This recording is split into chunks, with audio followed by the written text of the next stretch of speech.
ఆయనకి ఎవరు ఆలయం నిర్మించలేదు. భూమి ఆయన బాధపీఠం, ఆకాశమైన సింహాసనం, ఆయనకి ఎవరు ఆలయం నిర్మించగలరు? అటువంటి గొప్ప దేవుడు, సృష్టికర్త, సర్వేశ్వరుడు, జగద్రక్షకుడు గుప్పడి గుండెలో నివాసం చేయాలని కోరుకుంటున్నాడు మన హృదయాల్లో.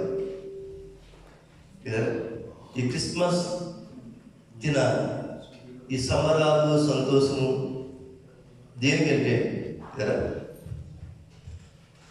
లోకమంతా పాపపంచములు ముందుకు కొనసాగుతుండగా మన ప్రభు తండ్రి సమయం సంపూర్ణమైనప్పుడు రచించిపోయే వారిని వెతక రక్షించటకు ఆయన పీకుమాడిని భూమి మీదకి శరీరదారిగా పంపి ఆయన శిలువ త్యాగం ద్వారా, శిలువ మరణం ద్వారా ఆయన చిందించిన పరిశుద్ధ రక్తం ద్వారా మన పాపాలు పరిహరించి మనల్ని ఆయన సొత్తుగా, ఆయన జనాంగంగా చేసుకుని పరలోక రాజ్య నివాసులుగా మనం చేసిన విధానానికి ఈ సంబరాలు మనమే కాదు, ఈయన లోకలక్షకుడు కాబట్టి లోకమంతా కూడా నిజ దేవుని తెలుసుకోవాలని చెప్పేసి దేవుడు లోకం ఎంతో ప్రేమించను కాగా తన అద్వితీయ కుమారుని సొంత రక్షకుడిగా అంగీకరించే వాడికే నిత్య జీవం.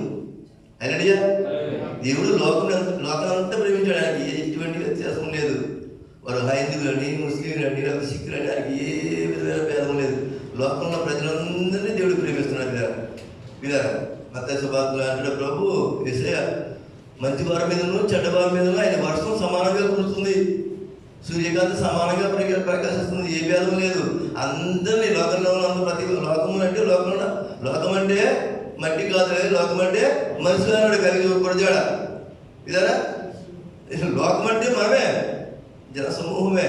ఇదారా మనందరినీ నశించిపోయేవాడిని ఒక సన్మార్గంలో నడిపించడానికి యేసయ్య భూమి మీదకి వచ్చాడు. ఇది మతము కాదు, ఇది ముక్తికి మార్గం క్రైస్తత్వం అంటే. అది మనం చాటించాలి. మన భుజం మీద బాధ్యత ఉంది. ఇదారా ఎలాగా మనకు శిశువు పుట్టిను, ఆయన భుజం మీద రాజ్యభారమును, ఆశ్చర్యకరుడు, ఆలోచనకర్త, బలవంతులకు తండ్రి, నిత్యుడగు సమాధానకర్తైన అధిపతైన. ఇదారా ఆయన భుజం మీద రాజ్యభారం ఉంది. ఆయన తండ్రి తనకి ఇచ్చిన పనిని సంపూర్ణంగా భూమి మీద నెరవేర్చి తండ్రి నేను మహింపచ్చినట్టు యేసయ్య. మరి మనకిచ్చిన పని మనం ఏం చేస్తున్నాం కదా? ఇంకా లోకంలో కొట్టుమెట్లాడుతున్నామా? లేకపోతే సంపూర్ణ హృదయంగా మన హృదయాన్ని ప్రభుకు సమర్పణ చేసుకుని ఆయన రాజ్యసభ పరిచయంలో అనేక మందిని రక్షించి పరలోక రాజ్యం నడిపించే వరకు ఉన్నామా? ఈ క్రిస్మస్ శుభవేళ మనం విశేషంగా పేర్చినట్టు వారు హంద్రీలు వారు భక్తి శ్రద్ధలు ఎలా ఉంటాయంటే కదా, వాళ్ళు పూజిస్తే ఎలా ఉంటుందంటే సాష్టాంగపడతారు దేవుని ముందు. వారు సాష్టాంగపడతారు దేవుని ముందు.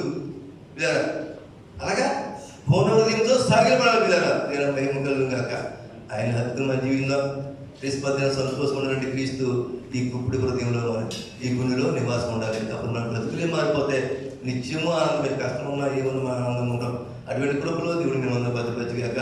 మీ అందరికీ కూడా క్రీస్తు జన్మ శుభాకాంక్షలు తెలియజేస్తున్నాను. Wish you happy Christmas to all. Happy Christmas. Happy Christmas. క్రీస్తు పుట్టిన